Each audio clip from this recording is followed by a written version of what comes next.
Media spot news కు స్వాగతం. ఈనాటి ముఖ్యాంశాలు. చిత్తూరు జిల్లా పుంగనూరులో అట్టహాసంగా భారీ ర్యాలీతో రాష్ట్ర మంత్రి పెద్దిరెడ్డి రామచంద్రారెడ్డి నామినేషన్. పుంగనూరు ఎమ్మెల్యే అభ్యర్థిగా నామినేషన్ వేసిన మంత్రి పెద్దిరెడ్డి రామచంద్రారెడ్డికి మద్దతుగా నియోజకవర్గం నలుమూలల నుండి భారీగా తరలివచ్చిన అభిమానులు, కార్యకర్తలు, నాయకులు. నామినేషన్ కోసం తరలివచ్చిన సుమారు 40,000 మంది. జనసంద్రంగా మారిన పుంగనూరు రోడ్లు. ముందుగా మంత్రి పెద్దిరెడ్డి రామచంద్రారెడ్డి కుటుంబంతో కలిసి పుంగనూరు హనుమంతరాయ దిన్నెలో కొలువైన శ్రీ ఆంజనేయ స్వామిని కుటుంబ సమేతంగా దర్శించుకున్న మంత్రి ప్రత్యేక పూజల అనంతరం భారీ ర్యాలీతో వెళ్లి నామినేషన్ దాఖలు చేసిన మంత్రి పెద్దిరెడ్డి రామచంద్రారెడ్డి. ఈ సందర్భంగా మంత్రి పెద్దిరెడ్డి రామచంద్రారెడ్డి బహిరంగ సభను ఉద్దేశించి మాట్లాడుతూ, నేను పుంగనూరు నియోజకవర్గం వైఎస్సార్ కాంగ్రెస్ ఎమ్మెల్యే అభ్యర్థిగా పోటీ చేస్తున్నా. ముఖ్యమంత్రి జగన్మోహన్ రెడ్డి నన్ను ఇక్కడ పుంగనూరు వైఎస్సార్ పార్టీ ఎమ్మెల్యే అభ్యర్థిగా మరోమారు నిలబెట్టారు. పుంగనూరు నియోజకవర్గంను పూర్తి స్థాయిలో అభివృద్ది చేశాం. ముఖ్యమంత్రి జగన్మోహన్ రెడ్డి సహకారంతో 30 ఏళ్ల అభివృద్దిని 5 ఏళ్లలో చేసి చూపించాం. ఇచ్చిన మాట తప్పకుండా ముఖ్యమంత్రి జగన్మోహన్ రెడ్డి రాష్ట్ర ప్రజలకు ఇచ్చిన అన్ని ఎన్నికల హామీలు నిలబెట్టుకున్నారు. కరోనా లాంటి మహమ్మారి ప్రపంచాన్ని కబలించినా ఎక్కడా ప్రభుత్వం పథకాలు ఆపలేదు. మరోపక్క చంద్రబాబు నాయుడు గతంలో 600 హామీలు ఇచ్చి అన్ని విమర్శించారు. చెప్పిన మాటపై నిలబడే మన నాయకుడు వైఎస్ జగన్ను మరోసారి ముఖ్యమంత్రిగా గెలిపించుకోవాలి అన్నారు. పుంగనూరులో తెలుగుదేశం పార్టీ తరపున నిలబడిన వ్యక్తి అల్లర్లకు కారకుడు. గతంలో పుంగనూరు బైపాస్లో చంద్రబాబు రోడ్ షోకి పర్మిషన్ తీసుకున్నారు. ఉన్నట్టుండి పుంగనూరు టౌన్లోకి తీసుకొచ్చే ప్రయత్నం చేస్తే పోలీసులు అడ్డుకున్నారు. అనుమతి తీసుకోలేదని అడ్డుకున్న పోలీసులపై రౌడీయిజం చేసి దాడికి దిగారు. ఆ ఘర్షణలో ఒక పోలీస్ కానిస్టేబుల్ తన కంటిని కోల్పోయారు. పోలీసులపై దాడి చేస్తే అరెస్ట్ చేయకుండా జైలుకు పంపకుండా ఉంటారా అంటూ ప్రజలను ఆయన అడిగారు. మళ్లీ నేను జైలుకు పంపాను అని తప్పుడు విమర్శలు చేసిన వ్యక్తి చల్లా రామచంద్రారెడ్డి. అలాంటి వ్యక్తిని నేడు చంద్రబాబు ఇక్కడ తమ అభ్యర్థిగా నిలబెట్టారు. కిరణ్ కుమార్ రెడ్డిపై ఆగ్రహం వ్యక్తం చేసిన మంత్రి పెద్దిరెడ్డి రామచంద్రారెడ్డి 10 ఏళ్లు అజ్ఞాతంలో ఉండి ఇప్పుడు వచ్చి ఇష్టం వచ్చినట్టు వాగుతున్నారు. నేను కాంగ్రెస్లో ఉండి సోనియా గాంధీ కాళ్లకే మొక్కలేదు. కిరణ్ కుమార్ రెడ్డి కాళ్లు పట్టుకున్నానని అబద్దాలు చెప్తున్నారు. రాజశేఖర్ రెడ్డి గారు బ్రతికున్నన్ని రోజులు కిరణ్ ఆయనతో సన్నిహితంగా ఉంటూ ఆయన అడుగులకు మడుగులు ఎత్తాడు. ఆయన మరణం అనంతరం రాజశేఖర్ రెడ్డి కుటుంబానికి వెన్నుపోటు పొడిచాడు. వైఎస్ జగన్మోహన్ రెడ్డిని 16 నెలలు జైల్లో పెట్టింది కిరణ్ కుమార్ రెడ్డి కాదా అంటూ ప్రశ్నించారు. జగన్ను అరెస్ట్ చేస్తానని, రాష్ట్ర విభజనకు సహకరిస్తానని చెప్పి చిదంబరం కాళ్లు పట్టుకున్నారు. చిదంబరం కాళ్లు పట్టుకుని కిరణ్ కుమార్ రెడ్డి ముఖ్యమంత్రి అయ్యాడు. పుట్టపర్తి సాయిబాబా చనిపోతే 10 రోజుల పాటు ఆయన భౌతిక కాయాన్ని అక్కడే ఉంచారు. ఇంకా బ్రతికే ఉన్నారని ప్రజలకు చెప్పి అక్కడ సంపద లారీలలో బంగారు డబ్బు తరలించి దోచుకుని చిదంబరం నువ్వు వాటాలు వేసుకుని పంచుకుంది నిజం కాదా అంటూ కిరణ్ కుమార్ రెడ్డిని మంత్రి పెద్దిరెడ్డి రామచంద్రారెడ్డి ప్రశ్నించారు. నేను పుట్టింది తెలంగాణలో, నేను కూడా తెలంగాణ వాడిని అని కిరణ్ కుమార్ రెడ్డి అసెంబ్లీ సాక్షిగా చెప్పారు. ఆఖరి బాల్ నాదే అని చెప్పి ఏపీ ప్రజల్ని మోసం చేసిన ద్రోహి కిరణ్ కుమార్ రెడ్డి అంటూ ఆగ్రహం వ్యక్తం చేశారు. వాళ్ల సొంత తమ్ముడే ఆయన్ని ఇక్కడ నుండి తరిమేశారు. ఇప్పుడు కిరణ్ కుమార్ రెడ్డికి సొంత ఇల్లు కూడా ఇక్కడ లేదన్నారు. కిరణ్ కుమార్ రెడ్డి కాంగ్రెస్ పార్టీలో ముఖ్యమంత్రిగా ఉండి నేడు బీజేపీ టికెట్పై పోటీ చేయడానికి ఆయనకు సిగ్గుండాలి అంటూ ఎద్దేవా చేశారు. సమైకాంధ్ర పార్టీ పెట్టి కిరణ్ కుమార్ రెడ్డి మెడలో చెప్పులు వేసుకుని తిరిగాడు. ఇలాంటి ద్రోహికి ఎన్నికల్లో డిపాజిట్ లేకుండా చేయాలి అంటూ ప్రజలను కోరారు. నాకు ఒక ఓటు తగ్గినా పర్లేదు కానీ ఎంపీగా మిథున్ రెడ్డిని భారీ మెజార్టీతో గెలిపించాలని కోరుతున్నానని మంత్రి పెద్దిరెడ్డి రామచంద్రారెడ్డి ప్రజలను కోరారు. మంత్రితో పాటు వైఎస్సార్ పార్టీ నియోజకవర్గం మండల అధ్యక్షులు, ఎంపీటీసీ సభ్యులు, సర్పంచులు, వైఎస్సార్ పార్టీ నాయకులు భారీ సంఖ్యలో పాల్గొన్నారు.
ఈ 4 సంవత్సరాల కాలంలోనే ఏకంగా మా అన్న ప్రభుత్వంలో మరో 4 సీట్లు ఈరోజు వేగంగా కట్టడం జరుగుతా ఉంది కూడా చెప్పండి.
అన్నదానమంటే దైవం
చెందని జత కట్టడమే నీ ఎజెండా జనగుండల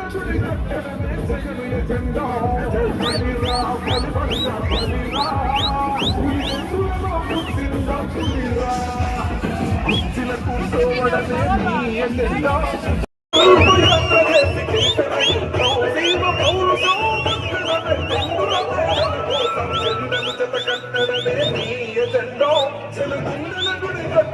జగను ఎజెండా బలిరా బలి బలిరా బలిరా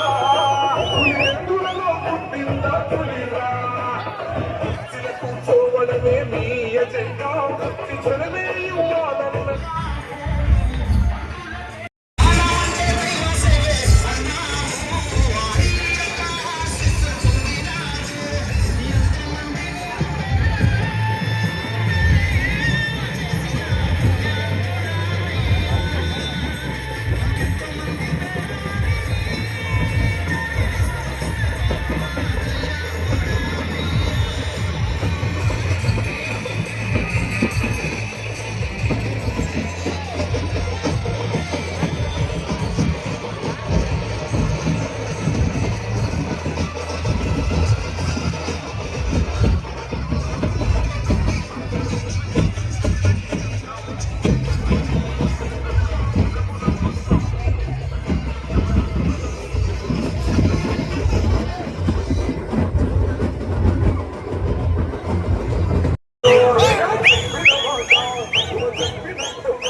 గడప గడపకు పులి గడపలో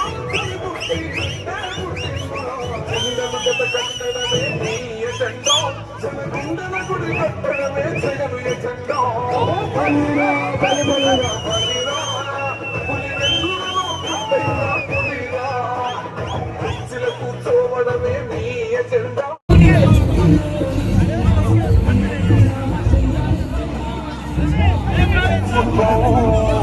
మా చేతికి చిందుల పథకం మా పథకం చిందుల మా ఇంటి పల్లె పట్టుకుల తీరు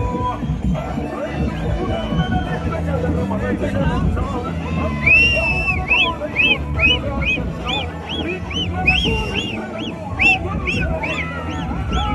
కట్టడమే నీ ఎజెండా జనగుండల గుడి కట్టడమే జగను ఎజెండా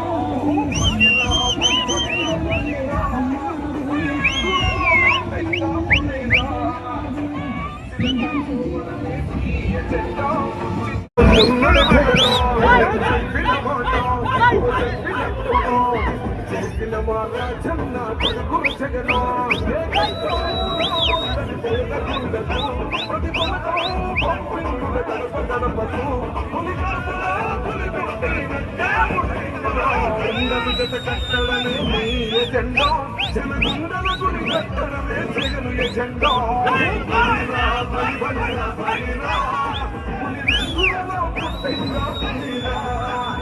కుర్చీల కూర్చోవడమే నీ ఎజెండా జనమే ఇవ్వాల జగను ఎజెండా బలిరా బలిరా బలిరా వెంట పసుపుల మార్చిన ధీయా పులిరా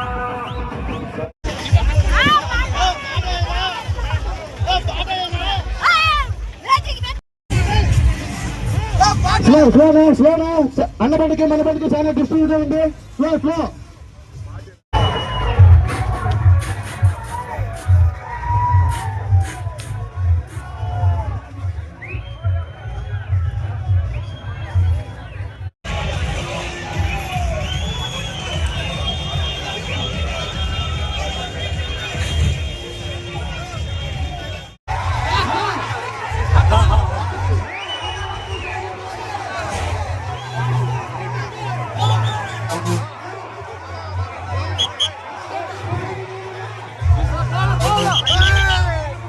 చంద్రబాబు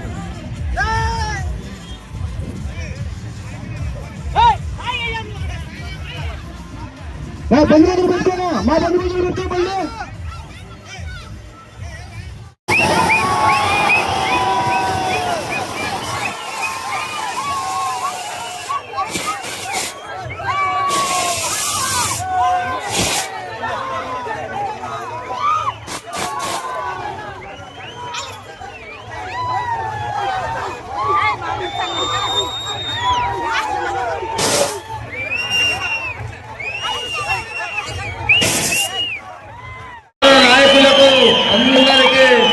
చేతులెత్తి జోడించి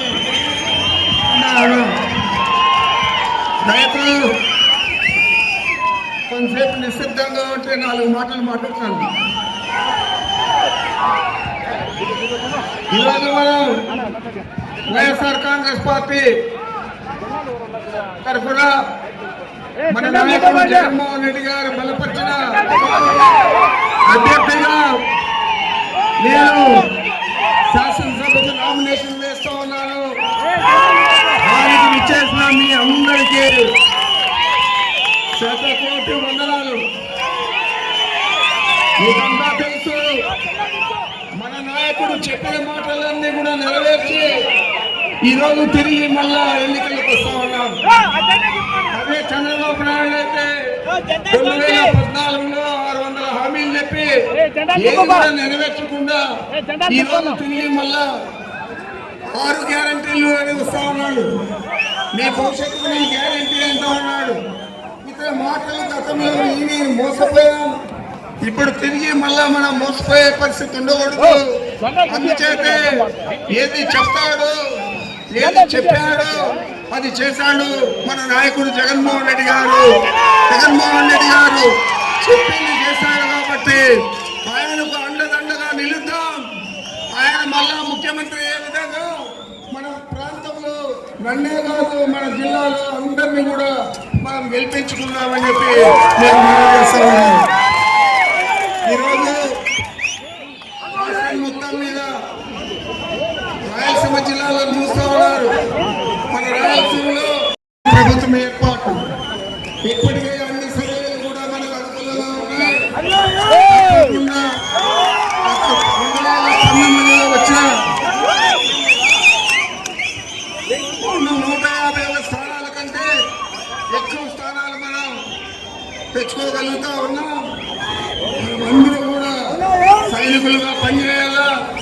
జగన్మోహన్ రెడ్డి గారు చెప్తా ఉన్నారు, నేను మీకు మంచి చేస్తుంటే మీరంతా నాకు సైనికులుగా పనిచేయండి, మన ప్రభుత్వాన్ని మళ్ళా తెచ్చుకుందాం, మీ అభివృద్ధి కోసం, మీ బిడ్డల అభివృద్ధి కోసం, మీ కుటుంబ అభివృద్ధి కోసం, మన ప్రాంత అభివృద్ధి కోసం కృషి చేద్దామని చెప్పి వారు పదే పదే చెప్తా ఉన్నారు.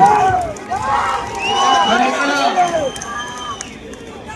శాసనసభకు పోటీ చేస్తా ఉన్న అభ్యర్థి మీ అందరికీ కూడా తెలుసు. ఇదే పువ్వులోనికి వాళ్ళే అడిగిన ప్రకారం ఆయన యాత్రకు, చంద్రబాబు యాత్రకు బైపాస్ రోడ్లు పోయేట్లు వాళ్ళు రోడ్డు మ్యాప్ అప్రూవ్ చేసుకొని ఎస్పీ దగ్గర తిరిగి ఇక్కడ వచ్చి మనం ఊళ్ళో ప్రవేశించాలంటే ఆ రోజు పోలీసులు అడ్డుకుంటే పోలీసులు వాళ్ళకి గలాట జరిగితే మనముల లౌడీలని చెప్తా ఉన్నారు. మనం ఎవరైనా ఇక్కడ ఏమన్నా చిన్న తప్పు చేస్తామా, శాంతి భద్రతలకు విఘాతం కలిగించామా, వాళ్ళు పోలీసు వాహనాలన్నీ కాల్చారు, ఒక పోలీస్ కానిస్టేబుల్ కు కన్ను కూడా పోయింది. ఈ విధంగా పోలీసుల మీద దౌర్జన్యం చేసి మన మీద చిత్రీకరించే ప్రయత్నం చంద్రబాబు నాయుడు ఇప్పుడు ఇక్కడ పోటీ చేస్తా ఉన్న రామచంద్రారెడ్డి ఇద్దరు కూడా మన మీద ప్రచారం చేశారు. పోలీసులు కొడితే కేసులు పెట్టరా? కేసులు పెట్టారు. కేసులు పెడితే జైలు పోరా? జైలు ఇచ్చారు. మరి వారు కూడా చెప్తా ఉన్నారు మన గురించి, మీరు రౌడీలుగా పోలీసుల మీద దాడి చేసి ఆ దాడికి ప్రతిఫలంగా మీరు జైలుకు పోతే మమ్మల్ని రౌడీలని మాట్లాడితే బుద్ధి ఉండాలని మీకు అన్ని చెప్తా ఉన్నారు. అదేవిధంగా పార్లమెంటుకు ఒక ఆయన పోటీ చేస్తా ఉన్నాడు.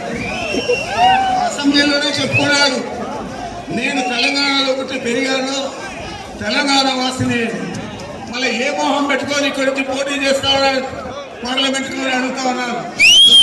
ఇతను ముఖ్యమంత్రి అయ్యేదానికి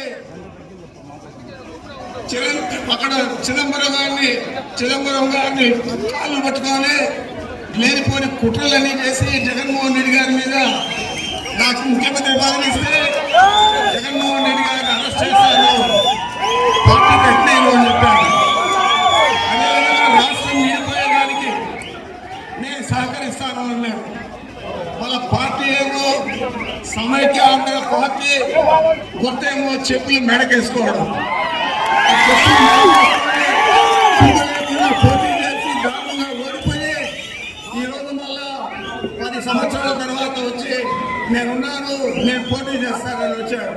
నీకేడు ఇల్లు లేదు, మీ తమ్ముడు ఎప్పుడో అప్లై చేసుకొని తరిమేశాడు. మరి నీవు కాంగ్రెస్ పార్టీని 4 రూపాయలు లేకుండా చేశావు. జగన్మోహన్ రెడ్డి గారిని 16 నెలలు జైల్లో పెట్టావు. ఇంకా చెప్తా ఉన్నాడు కాణిపాకం వస్తావా అని. నీ మొగానికి నేను రావాలా?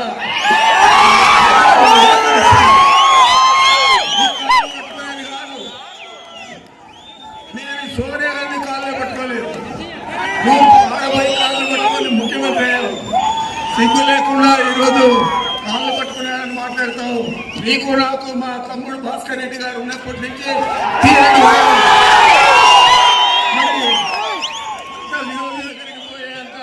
నీచమైన మనస్తత్వం కలివాడినా నేను. ఈడు అవార్తలు చవార్తలు అవుతా ఉన్నాడు, అన్ని అబద్ధాలు చెప్తా ఉన్నాడు. ఈ రోజు కాంగ్రెస్ పార్టీని సర్వనాశనం చేసి మళ్ళా బీజేపీలో పోయి పోటీ చేస్తా ఉన్నాడు. సిగ్గల్లా ఉందా నీకు కూడా అడుగుతా ఉన్నాడు.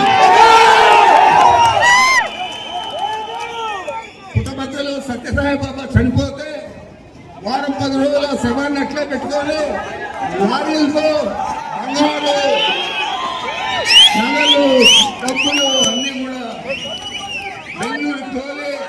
చిదంబరానికి భాగం పెట్టించావు.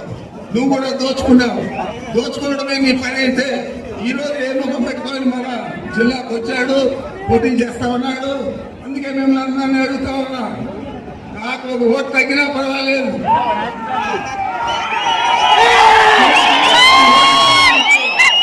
కిరణ్ కుమార్ని ఓడించడానికి అందరూ నిర్ణయించి అతనికి డిపాజిట్ చేయకుండా చేయాలని చెప్పి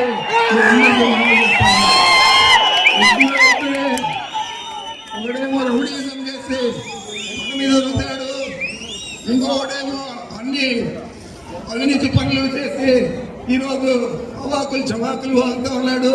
మరి వీళ్ళిద్దరిని కూడా చిత్తుగా ఓడించాలని చెప్పి మన నియోజకవర్గ ప్రజలకు, ఈ జిల్లా ప్రజలకు నాకు అవకాశం ఇచ్చిన మీ అందరికీ నమస్కరించి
నూట 65 పొంగనూరు శాసనసభ నియోజకవర్గ సీట్పై నామినేషన్ వేయబడి ఉన్నారు. భగవంతుడిపై ప్రమాణం చేసి నిష్ఠాపూర్వకంగా ప్రమాణం చేస్తున్నారు. చట్టం నిర్దేశించిన విధంగానే భారత రాజ్యాంగం పట్ల పూర్తి విశ్వాసాన్ని కలిగి ఉంటానని, దాని సమయంలో సార్వభౌమత్వాన్ని కాపాడుతానని ప్రమాణం చేస్తున్నారు.